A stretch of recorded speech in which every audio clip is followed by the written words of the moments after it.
DISA will have a role in looking to make sure that as we go more commercial, that we have met the security requirements. We've spent a lot of time for the last 90 days really figuring out what do we have to have from a security standpoint for what levels of data. Working in many cases not just internally, but with some of the companies who are going to provide some of these services. That's the technical piece.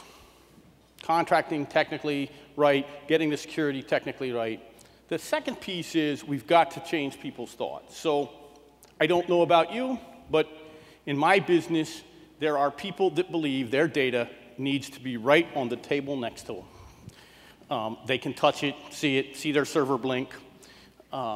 We can't operate that way anymore. It's an inefficient way to operate. It's a costly way to operate. And frankly, in the long run, it's a less secure way to operate. All things I care about. Some of you may have noticed a few small pieces in the news about fiscal crisis, fiscal environment. We are in a fiscal crisis. We've got to figure out how to do better with all of our dollars. I think the cloud, and when I say the cloud, I really would prefer to say distributed data solutions are a better answer for us in terms of solving our business problems and lowering the cost, and if not improving, keeping the security at least the same level and moving us forward. So we've got to have a discussion now with the owners of that data about why it's good to let go. You know, I've thought of starting a STEP program to get people to let go of the data. We've got to move forward on that. We've got to think about mobility, too. And I think the cloud enables us from a mobility standpoint, too. I could do a lot more if that data is sitting in a distributed environment that is more accessible to our employee set or other users of our data. The other thing that I think culturally we have to change a little bit of the mindset, particularly on our business side in DoD, many of the customers who need to use our data, guess what? They're not in DoD. This is particularly true in a couple of what I call our key business areas. We are just a little bit in the medical business, just a small piece. And I think it's maybe, I don't know, 235 billion. How do we serve all those clients? Because as we look at this, many of our transactions in the medical part of our business are not internal to our network structure and they're actually out in the business world. They're either with doctors, medical insurance companies, other private laboratories. They all have to be able to play too. And just because now somebody else may be touching that data, that has not limited my responsibility to make sure that data is secure and following all the rules. It's a different model you got to think about. And I need people to start thinking. It's one of the things we're driving is that your data and our usage is not confined within inside the DoD boundaries. It's a much broader set of things we have to look at. How do you get people to think about it? How do you get people to think about process change?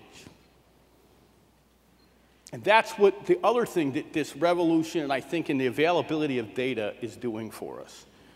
But that is culturally a concept. So we're doing a couple things. If I had not given it to Kate, Kate, are you out there? Bring me my BlackBerry a minute. So one of the things that was a big breakthrough for us, and we're just about ready to tell everybody can have one of these. This is still a BlackBerry, still a government-provided device, but now I have personal space on this. I actually have my personal email. I have my personal apps to the extent that I have personal apps. I have the Kindle book reader, a few other things, but I could put more on here if I had more of a life. One device now, integrated with the personal side of the business. That's a big thing for us to do because I think it's an admission that our workforce, both civilian and military, particularly the less experienced part of our workforce, that's the polite way of saying the younger part of the workforce. Looking out at the audience here through the glare, I'll just say probably that wouldn't apply. That workforce is demanding different things from their lives, different experiences. We've got to accommodate that somewhat. We certainly have to put mission and some security things first, but they're not.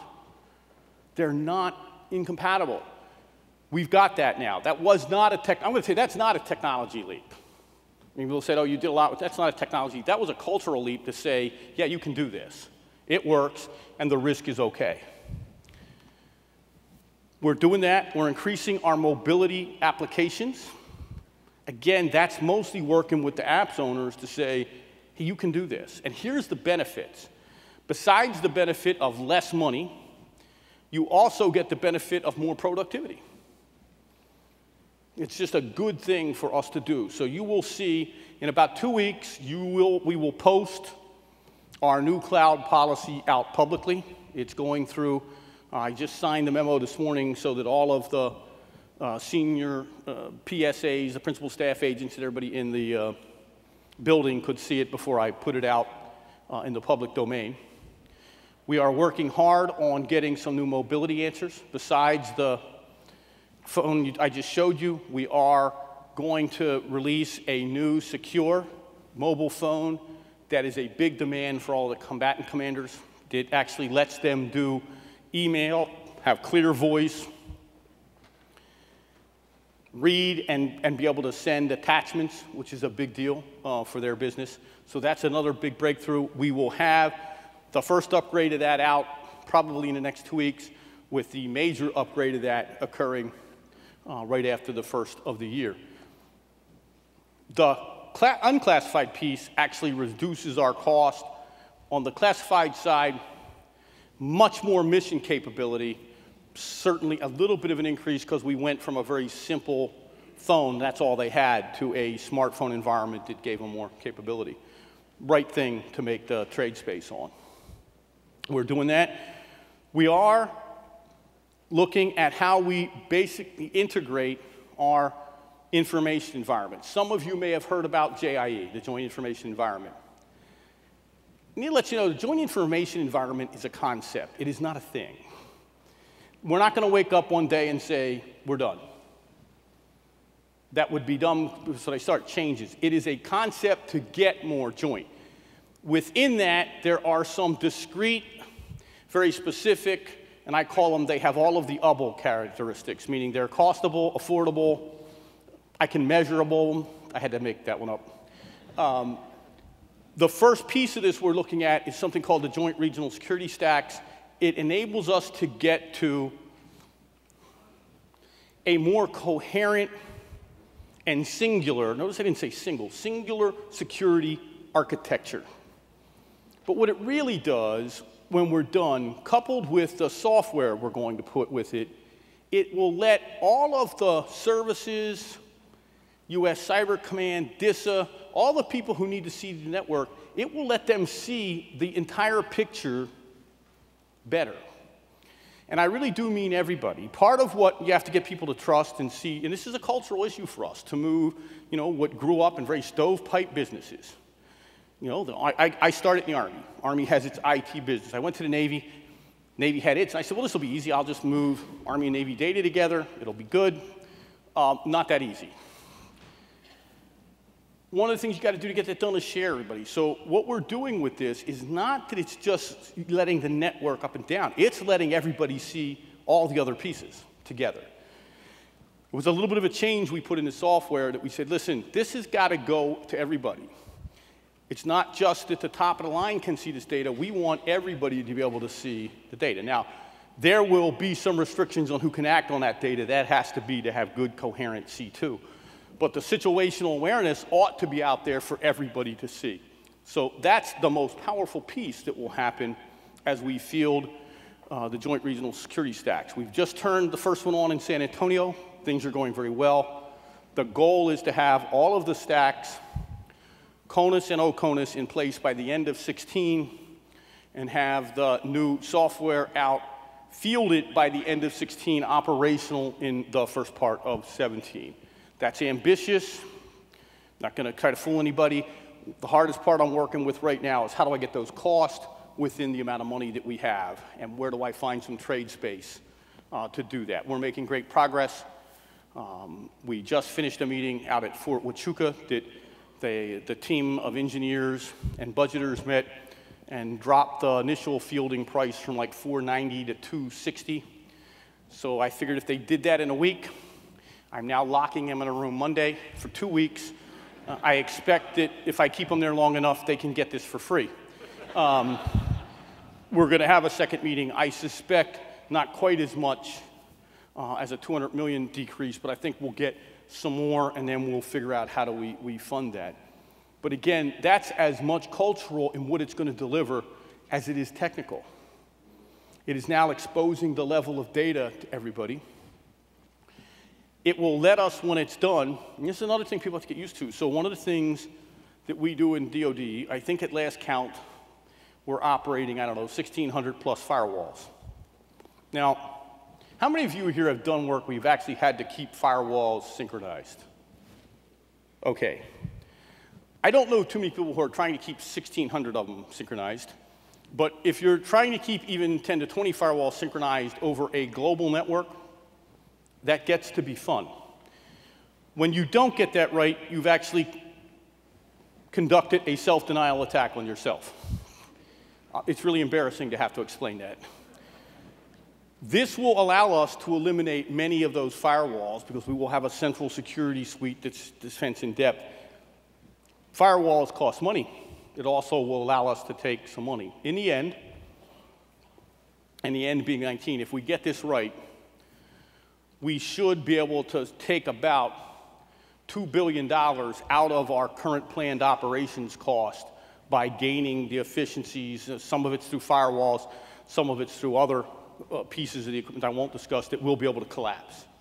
That's a good and improved mission capability. That's one of the rare instances where you can get all of that in one opportunity. I think that will be a success. We've got to drive it fast, and again, I've got to make sure everybody culturally lines up to do that, and we're doing that by showing evidence of what goodness comes from that when you can see the data. The last kind of, I think, major initiative we're trying to do, and it's, again, a subpart of JIE, is we fight today in a coalition environment. We have a requirement that I need to have, and I'll have you picture a virtual box. I need to have a virtual boxed up network that I can pull out, that anybody can join, anybody can play, and here's the kicker, and that anybody can afford the bill. Right now, when we do that, we, US, some of our key major allies, end up picking up all the cost. Nobody wants to entertain continuing to do that.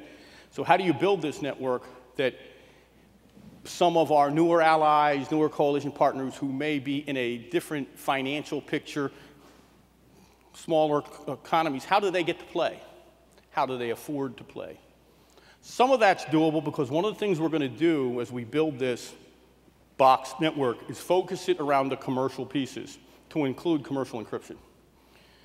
That lowers our costs, base it on commercial computing, and try to get this network at some point to be able to work at a level slightly above unclassified, that we can pass some data that's probably time-sensitive secure, meaning I only have to secure it for certain bits of time, through a whole series of partners. So today, if you look at some of the partners, I thought it was shocking. I still slip occasionally, and I will call the Russians the Soviets. It just means I was also in that category of people who weren't demanding more young phones. About 10 years ago, I was in an operation where we were partnered with Russians, Chinese, and a couple of Middle East countries. That would not have happened 10 years ago. And now we're partnering, you look at the partnerships we have today, we're partnering with lots of nations that we would not have thought with in certain environments, and it changes all the time. That is a big requirement for the combatant commanders, and we've got to figure out how to do that. And again, besides the technical piece, that's culturally getting everybody to understand that your data can be shared. The last thing I'll talk about on data, and then I'll step down and take some questions, is we got to start looking at data differently. We want to expose data, and we want to let the data be there so that people can use it for different things. One of the things we're doing right now is doing a little bit of a drill that looks about how many places do I store the exact same data element, and how many times do I pull that from a different source that may not be updated as much as what was originally supposed to be the prime source. Turns out it's a lot. There's a money cost there that's direct, and there's an indirect cost about how many times does somebody get the slightly wrong data element because they pulled it from a source that was older. We've also designed our architecture to support data for very defined uses, and we've got to stop that. The data ought to be there, ought to be exposed, and then people will figure out different uses for it, and that's absolutely true. As our analytical tools get better, we'll start putting things together with the data that we had not thought about. That's a big cultural change that we have to go through, and we're working on all of that.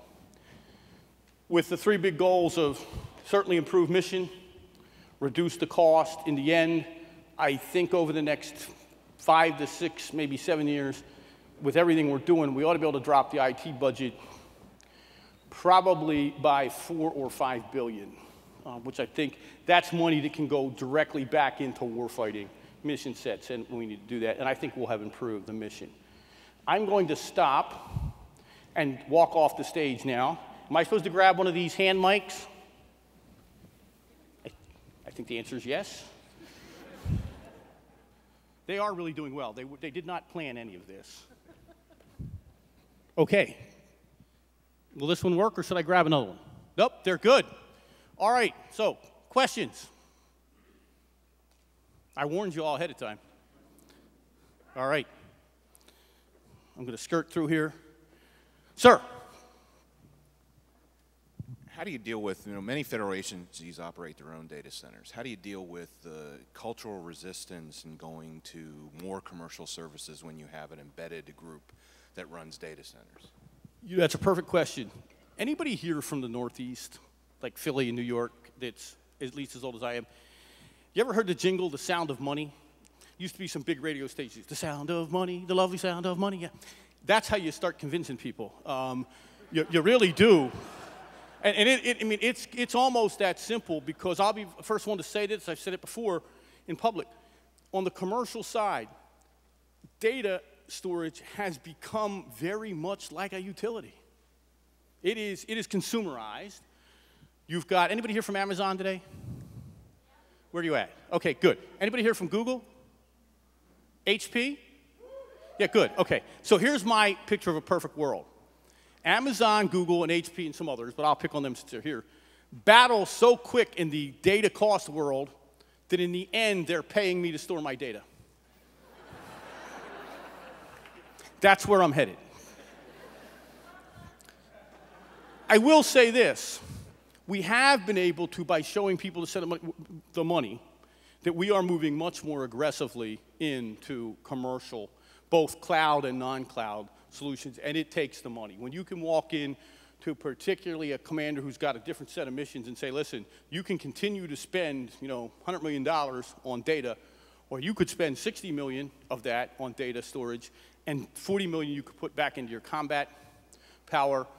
That works really well. And if it doesn't work at the command level, it certainly works at the military chief level. And it's an interesting phenomenon, but if I go in and tell them, hey, listen, you got to move your data. Move your data. They say yes, and they walk away. On the other hand, if, say, like the CNO walks in and says, you're moving the data, you get a much different response. The data moves. It just moves. Data centers close. It really works interestingly that way. That's how you have to do it. You got to make the economic case and then prove to everybody that when you move it, they can still get to it and it's still secure. But it's mostly around getting the money picture right.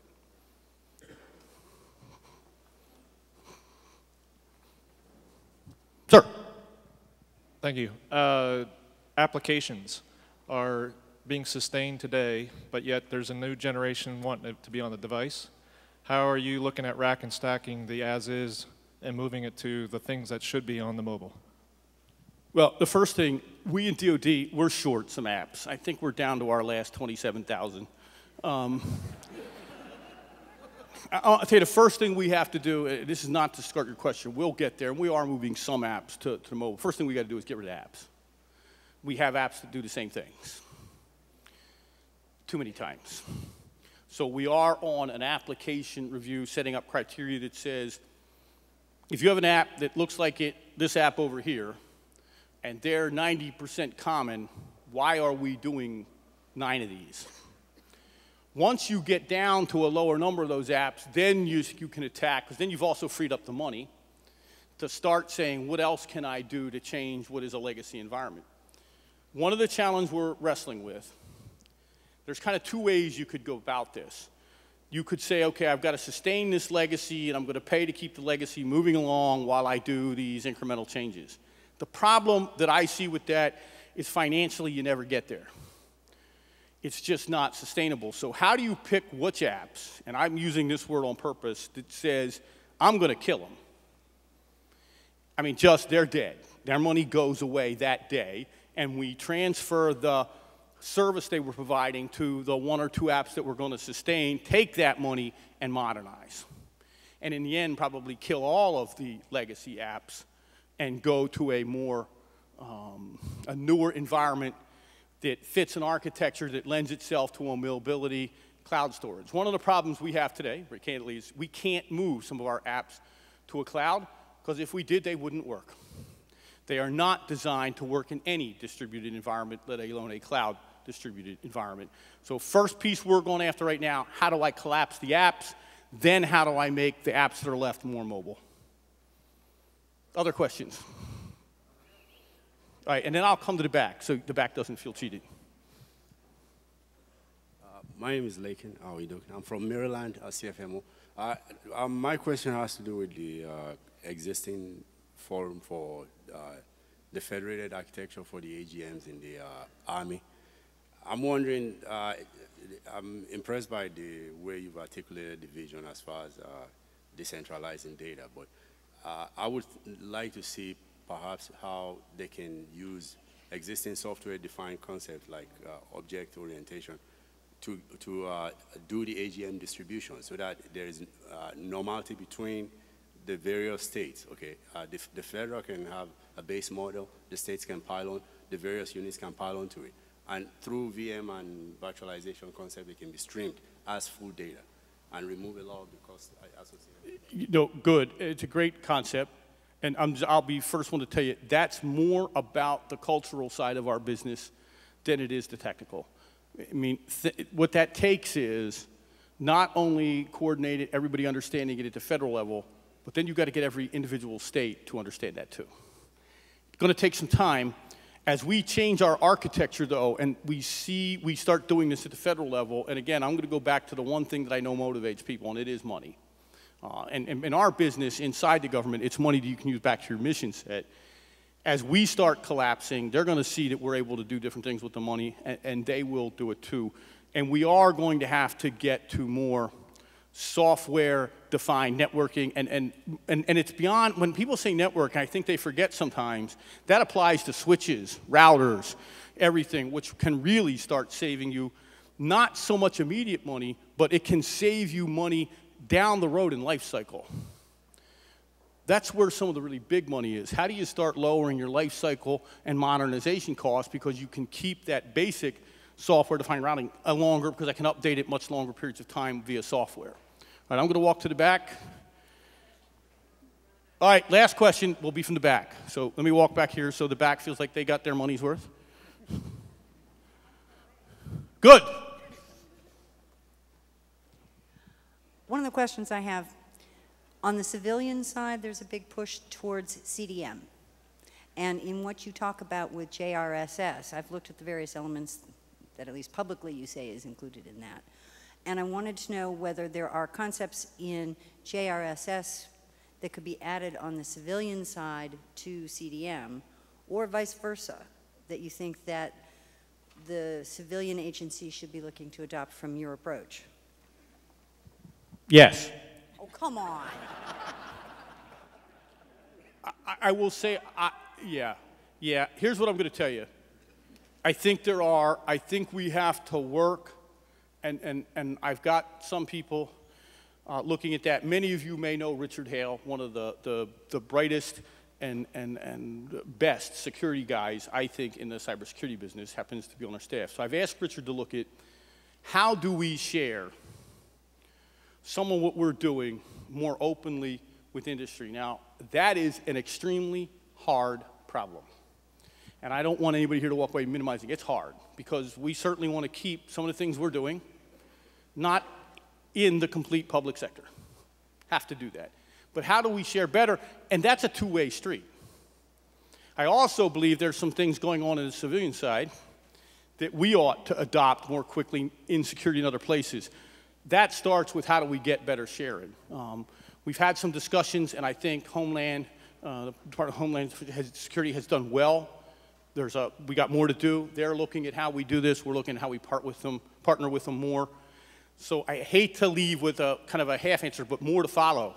I'm not really ready to talk the specifics on that because I can't, but hopefully spring you'll see us be able to establish some better ways to have that communication and have that exchange.